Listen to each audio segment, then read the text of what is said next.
La luz de Cristo, la luz del Señor. Gracias a Dios, gracias a Dios, gracias a Dios, gracias a Dios, gracias a Dios, gracias a Dios, gracias a Dios, gracias a Dios. Luz radiante, luz de alegría, luz de gloria, Cristo Jesús, luz de gloria, Cristo Jesús. Luz radiante, luz de alegría, luz de gloria, Cristo Jesús, luz de gloria, Cristo Jesús.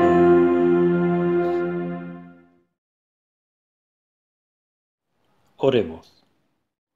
Alabado eres tú, oh Señor y Dios nuestro, Rey del universo, que guiaste a tu pueblo Israel con una columna de nube de día y una de fuego de noche. Ilumina nuestras tinieblas con la luz de Cristo.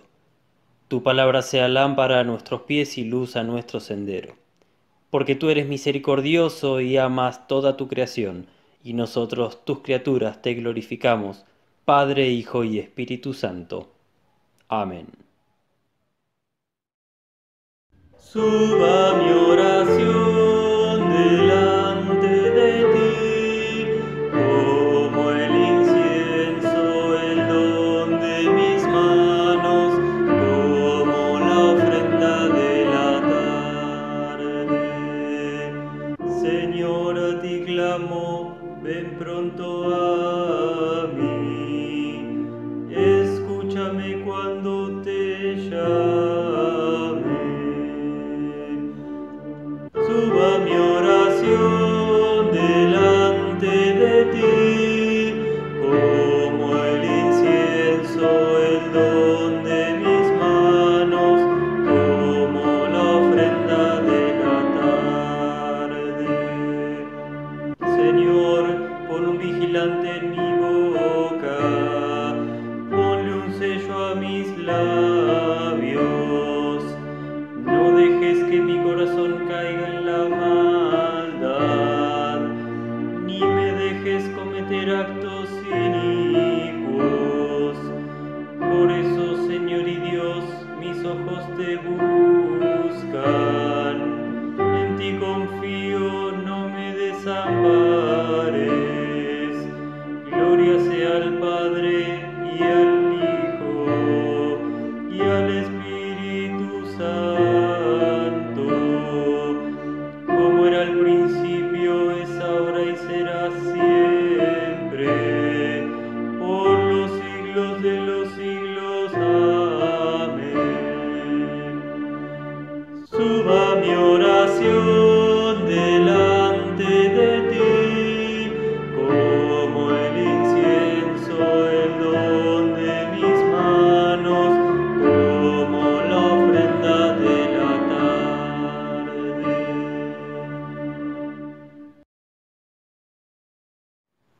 Oremos. Que el incienso de nuestra oración de arrepentimiento suba a ti, oh Señor, y que tu bondad descienda sobre nosotros, para que con mentes purificadas podamos cantar tus alabanzas con la Iglesia en la tierra y con toda la corte celestial, y podamos alabarte por siempre jamás. Amén.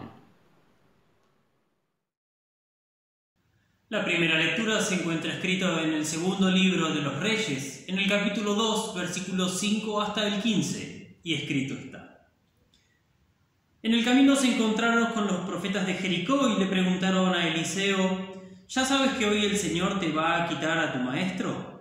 Eliseo les respondió: Sí, ya lo sé, pero ustedes no digan nada. Luego Elías dijo: Te ruego que te quedes aquí, porque el Señor me ha enviado al Jordán. Pero Eliseo respondió: Juro por el Señor y por tu vida que no te voy a dejar. Y los dos se fueron al Jordán.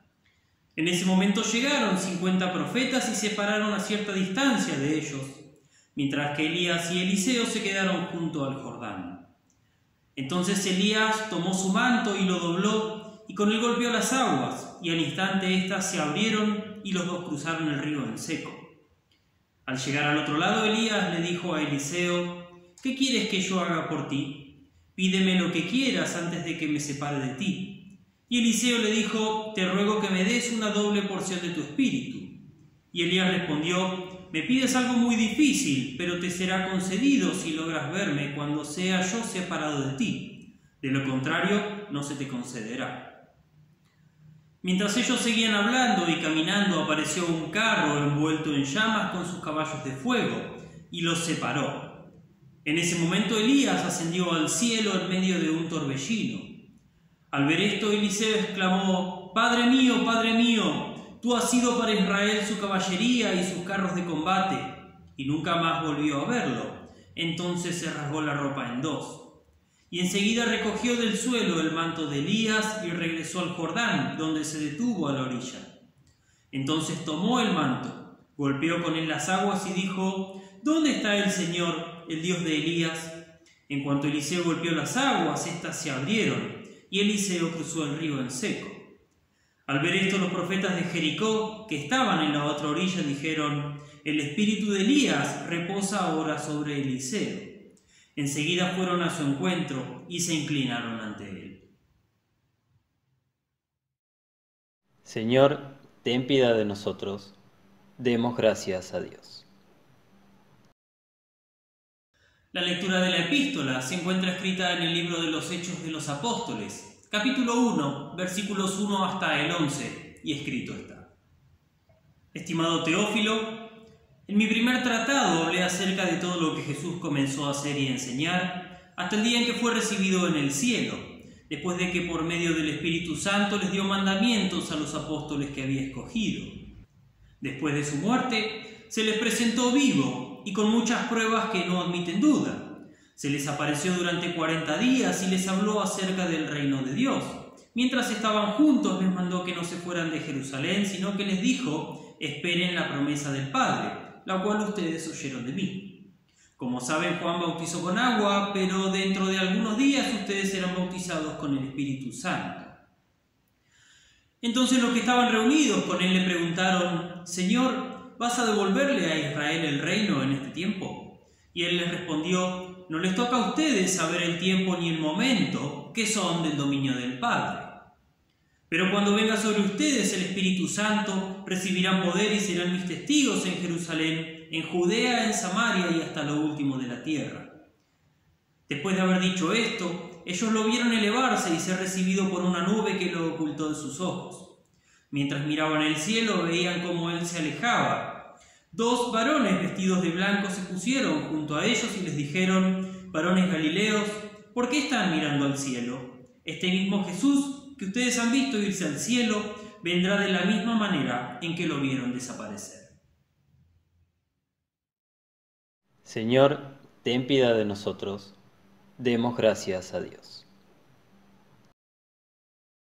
La lectura del Evangelio se encuentra escrita según San Lucas en el capítulo 24, versículos 44 hasta el 53, y escrito está: Luego les dijo: lo que ha pasado conmigo es lo mismo que les anuncié cuando aún estaba con ustedes, que era necesario que se cumpliera todo lo que está escrito acerca de mí en la ley de Moisés, en los profetas y en los salmos. Entonces les abrió el entendimiento para que pudieran comprender las Escrituras y les dijo: así está escrito y era necesario, que el Cristo padeciera y resucitara de los muertos al tercer día, y que en su nombre se predicara el arrepentimiento y el perdón de pecados en todas las naciones, comenzando por Jerusalén. De esto ustedes son testigos. Yo voy a enviar sobre ustedes la promesa de mi Padre, pero ustedes quédense en la ciudad de Jerusalén hasta que desde lo alto sean investidos de poder. Luego los llevó de allí a Betania y levantando sus manos los bendijo. Pero sucedió que mientras los bendecía, se apartó de ellos y fue llevado a las alturas del cielo. Ellos lo adoraron y después volvieron muy felices a Jerusalén, y siempre estaban en el templo, alabando y bendiciendo a Dios. Amén. Dios, que muchas veces y de distintas maneras habló en otros tiempos a nuestros padres por medio de los profetas, en estos días finales nos ha hablado por medio del Hijo. Gracia y paz de nuestro Señor Jesucristo sean con ustedes ahora y siempre. Amén. ¿A quién le gustan las despedidas? Creo que es algo bastante común de los seres humanos. No nos gusta separarnos de las personas que queremos. Por eso, para aplacar un poco el sentimiento de vacío que nos da despedirnos de alguien, muchas veces decimos que no es una despedida, sino un hasta luego. Pero esto es como una especie de mecanismo de defensa para ocultar que no nos gustan las despedidas. En el texto del Evangelio tenemos una despedida, que también es un hasta luego, pero es una despedida superior a cualquier otra, porque quien se fue siguió y seguirá estando con los suyos por medio de la obra del Espíritu Santo, hasta que vuelva en su segunda venida. Jesús estaba de sobremesa, recién terminaba de comer, había comido un pescado con sus discípulos para mostrarles que luego de la resurrección no estaban tratando con un fantasma, sino que todavía conservaba su cuerpo con las heridas de la crucifixión y todo.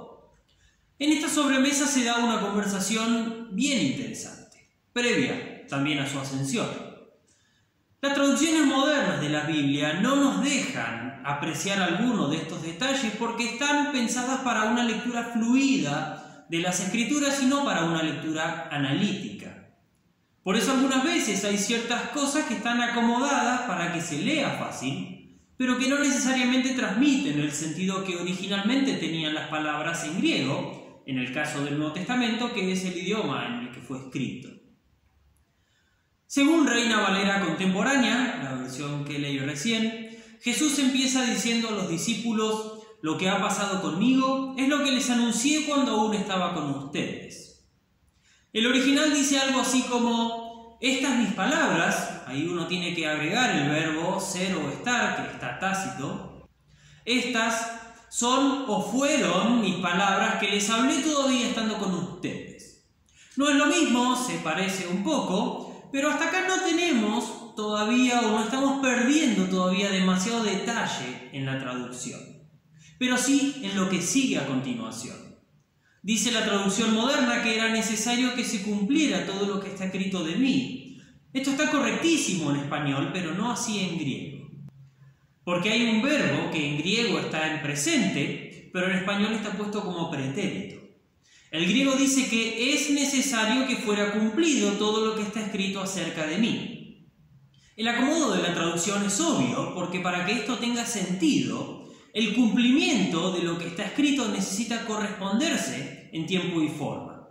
Por eso tiene que estar en pretérito, en pasado, pero no así teológicamente, ya que el estado presente de la necesidad es necesario, implica que todavía hoy es necesario este cumplimiento. Pero no porque haya que seguir cumpliéndolo, que falte todavía cumplir algo, sino porque todavía lo necesitamos, todavía es útil para nosotros. Esto que tenía que cumplirse estaba escrito previamente y Jesús aclara dónde. En la ley de Moisés, los primeros 5 libros del Antiguo Testamento, en los profetas, todos los libros históricos y proféticos, desde Josué hasta los profetas menores, y en los salmos, todos los libros de poesía como Salmos, Proverbios, etc. Y se ve que lo que está escrito de Jesús en el Antiguo Testamento no es tan obvio o evidente como parece, o que los discípulos no eran muy buenos intérpretes, porque Jesús les tuvo que abrir el entendimiento para que entendieran. Y en realidad, lo que está escrito de Jesús en el Antiguo Testamento, que es básicamente todo, sí es evidente. Lo que le saca lo evidente es justamente el entendimiento nublado de los seres humanos, que hace que la Escritura sea, en muchos casos, nebulosa. Gracias a estas palabras de Jesús entendemos 2 cosas. En primer lugar, que la mente nunca se abre sola para que las Escrituras se entiendan, sino que esto siempre viene de afuera. La correcta interpretación de las Escrituras no depende de la inteligencia humana, de preparación personal, de ciencia o de sabiduría, sino que es un don de gracia. En segundo lugar, que la correcta interpretación de la Escritura es cristológica y cristocéntrica. La Escritura no se interpreta libremente, acorde a ideas personales o a tiempos humanos, a ocurrencia o sabiduría propia, sino que se interpreta a la luz de Cristo, que nos abre en las Escrituras. Por eso los luteranos afirmamos que la Escritura se interpreta a sí misma.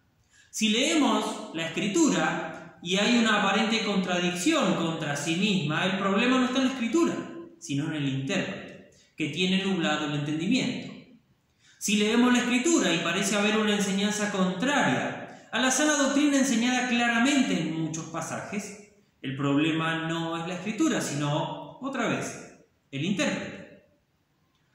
Jesús les mostró e hizo entender que todo lo que está escrito de él era necesario, y que además era necesario que esto se predique en el mundo para arrepentimiento y perdón. O sea, fe. Por eso es importante la ascensión, para que viniese sobre los apóstoles el Espíritu Santo que obra la fe a través de este anuncio de su muerte y resurrección para arrepentimiento y fe. Su obra estaba completa. Ahora debía irse para que se anuncie y fuese creída. Como el arrepentimiento y la fe es obra del Espíritu Santo, también era necesario que ellos fueran investidos con este poder de lo alto. Interesante este verbo que acá se traduce como investir, endio, que significa vestir o poner ropa. El Espíritu Santo iba a revestirlos, a cubrirlos. Hasta no estar cubiertos por él no había que anunciar, porque esto no es obra humana, sino obra del Espíritu Santo. La promesa del Espíritu Santo iba a venir sobre ellos, y Jesús los mandó a quedarse en Jerusalén hasta que les enviara la promesa. Ahora levanta las manos, los bendice, se aparta y es llevado a los cielos. Jesús ascendió. Se fue. ¿Ya no está con sus discípulos? En Mateo Jesús dijo: yo estaré con ustedes todos los días hasta el fin del mundo. O sea que sí estaba con ellos. Pero, ¿cómo? Ellos lo adoran y se retiran contentos. Fue una despedida feliz porque Jesús seguía estando con ellos y ellos permanecen en el templo. ¿Por qué? Porque el templo era el lugar del actuar de Dios. Por eso ellos esperaban esta promesa del Espíritu Santo desde el templo, porque conocían el actuar de Dios. Y no estaban confundidos pensando en el antiguo pacto y su centralidad en el templo. Pensemos que Jesús les había abierto el entendimiento, y con el entendimiento abierto sabemos que Jesús es el templo. Jesús es el sumo sacerdote. Jesús es el cordero del sacrificio. Por eso ellos permanecían ahí. No es un apego a su antigua religión, sino que es la continuación de su religión. La constante presencia de su Señor con ellos, en medio de su pueblo, a través de medios.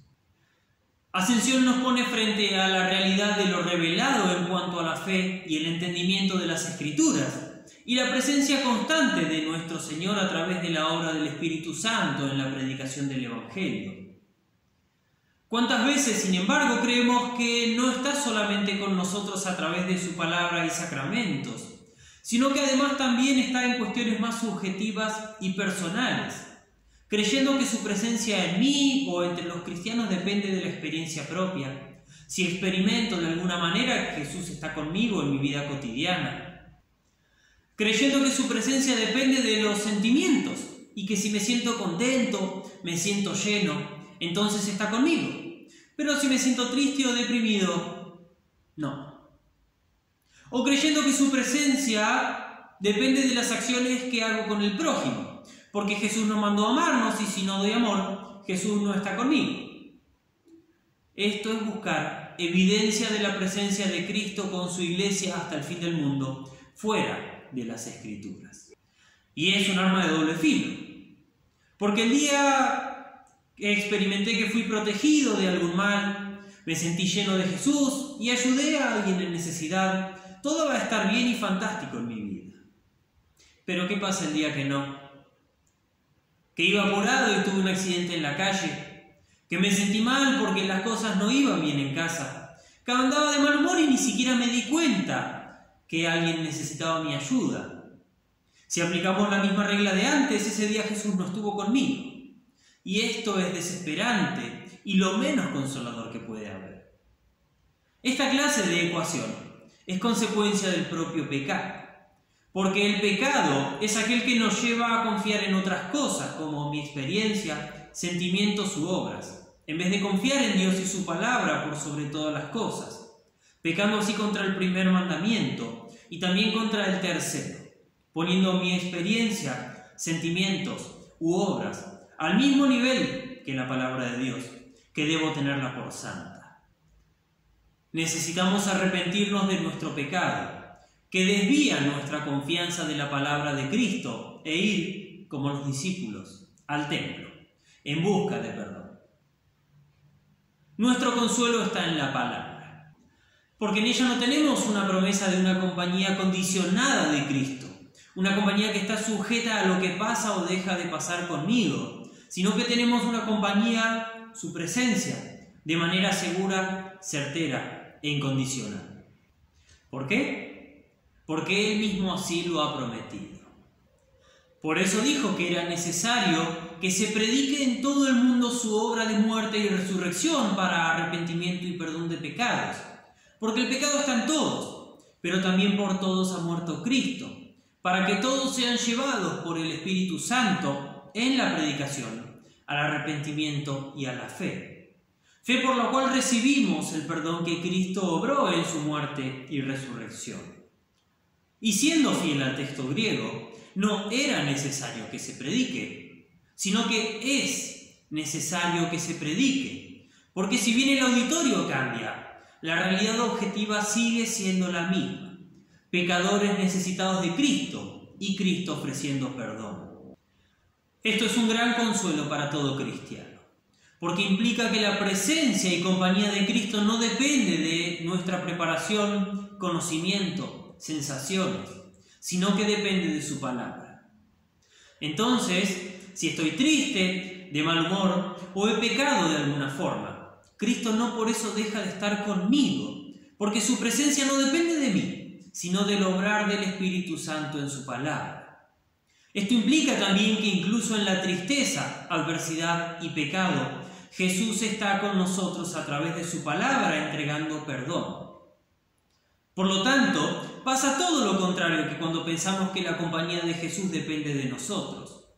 Porque ahí pensamos que en la amargura y la tristeza no está con nosotros, pero en realidad en medio de la tristeza y la amargura Él está con nosotros. Porque Él mismo asumió nuestra tristeza y nuestra amargura, nuestro pecado, y murió por nosotros en la cruz para rescatarnos y darnos vida juntamente con Él. Esto es lo que confesamos en el segundo artículo del credo al decir que nuestro Señor subió a los cielos y desde allí ha de venir a juzgar a los vivos y a los muertos, que nos ha salvado con su muerte y volverá a buscar a todos aquellos de la fe para llevarlos al cielo, a vivir eternamente con Él. Cristo completó su obra y prometió enviar a su Espíritu Santo para que pueda ser creída. Ahora, por la fe, somos hechos testigos de esto. Cristo está con nosotros desde nuestro bautismo, donde el Espíritu Santo nos vistió con su justicia y santidad. Está con nosotros en las palabras de la absolución, cuando confesamos nuestro pecado y con su palabra nos declara justos por su sangre derramada. Está con nosotros en las palabras de la predicación, donde una y otra vez nos llama al arrepentimiento para perdón de pecados. Está con nosotros con su verdadero cuerpo y sangre entregado a nosotros en el pan y el vino de la Santa Cena, para perdón de pecados y fortalecimiento de la fe. También Jesús, luego de completar su obra salvadora, justo antes de irse, levantó sus manos y bendijo a los discípulos. Por eso en nuestra liturgia, justo antes de irnos, el pastor también levanta sus manos y nos da la bendición. Porque esta misma obra salvífica de Cristo, que concluyó con su ascensión, nos fue administrada en palabra y sacramentos, y ahora que nos vamos nos despide también con la bendición de Dios. Cristo completó su obra y desde nuestro bautismo, por su Espíritu Santo, también nos ha puesto en nuestras vocaciones para ser testigos de su muerte y resurrección. Y somos testigos no para escondernos y callar, como a veces pasa en la sociedad con los que no quieren ser testigos, sino para dar testimonio, Hay que aclarar que, a veces, en el cristianismo actual, se toma al testimonio como aquellas buenas obras que un cristiano debe hacer para mostrar que ha sido regenerado. Pero no es este el testimonio cristiano, sino que el verdadero testimonio es el de la cruz y la resurrección de Cristo. El testimonio es de lo que hizo y hace aquel a quien los testigos testifican. Por eso también fuimos hechos testigos por medio de la fe, para llevar este testimonio salvífico a todas las naciones. A nuestro Señor Jesucristo, que subió a los cielos para llenarlo todo, junto con el Padre y el Espíritu Santo, sea la gloria por los siglos de los siglos. Amén. Y la paz de Dios, que sobrepasa todo entendimiento, guarde sus corazones y mentes en Cristo Jesús. Amén.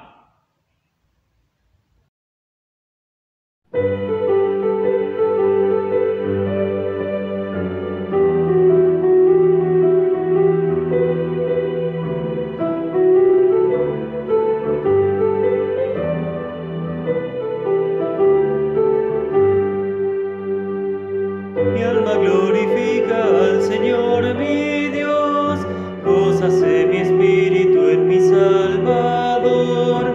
Él es mi alegría, es mi plenitud, Él es todo para mí.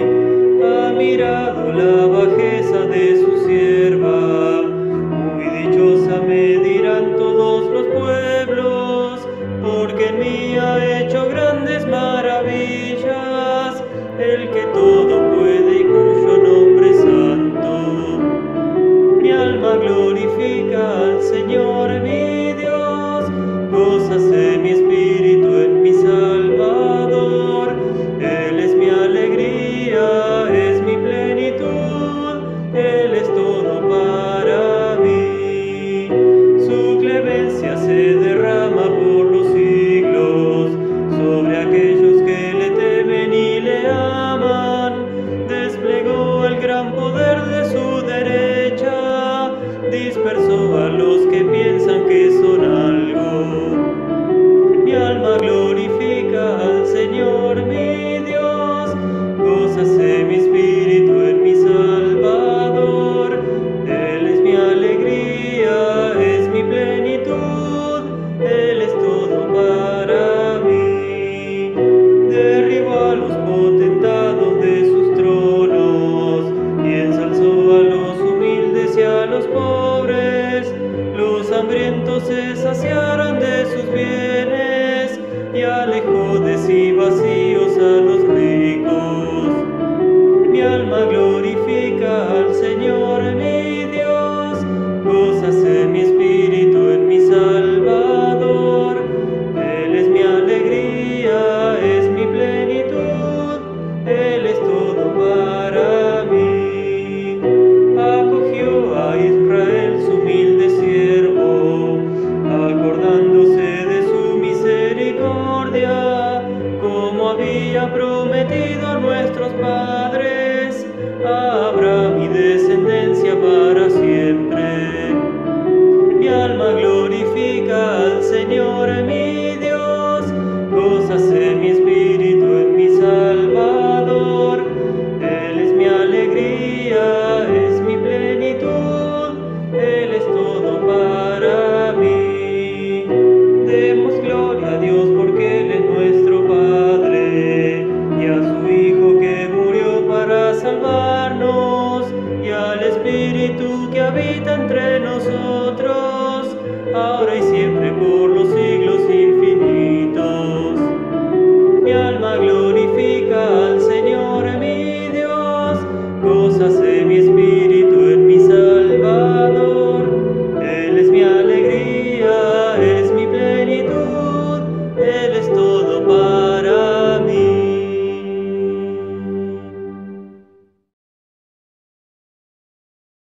Oremos. Oh Dios, de quien proviene la verdadera santidad, todo buen consejo y todo trabajo justo, te pedimos nosotros tus siervos, que nos des la paz que el mundo no puede tener, que nuestros corazones puedan obedecer tus mandamientos y así defendernos de los enemigos, que podamos vivir en paz y quietud. Por Jesucristo, tu Hijo, nuestro Señor, que vive y reina contigo y con el Espíritu Santo, siempre un solo Dios, por los siglos de los siglos. Amén. Instruidos por nuestro Señor Jesucristo y confiando en sus promesas, oramos. Padre nuestro que estás en los cielos, santificado sea tu nombre. Venga a nos tu reino, hágase tu voluntad, así en la tierra como en el cielo. El pan nuestro de cada día, dánoslo hoy, y perdónanos nuestras deudas, así como nosotros perdonamos a nuestros deudores. Y no nos dejes caer en la tentación, mas líbranos del mal. Porque tuyo es el reino, el poder y la gloria, por los siglos de los siglos. Amén. Bendigamos al Señor, demos gracias a Dios. El Señor Todopoderoso y Misericordioso, el Padre, el Hijo y el Espíritu Santo,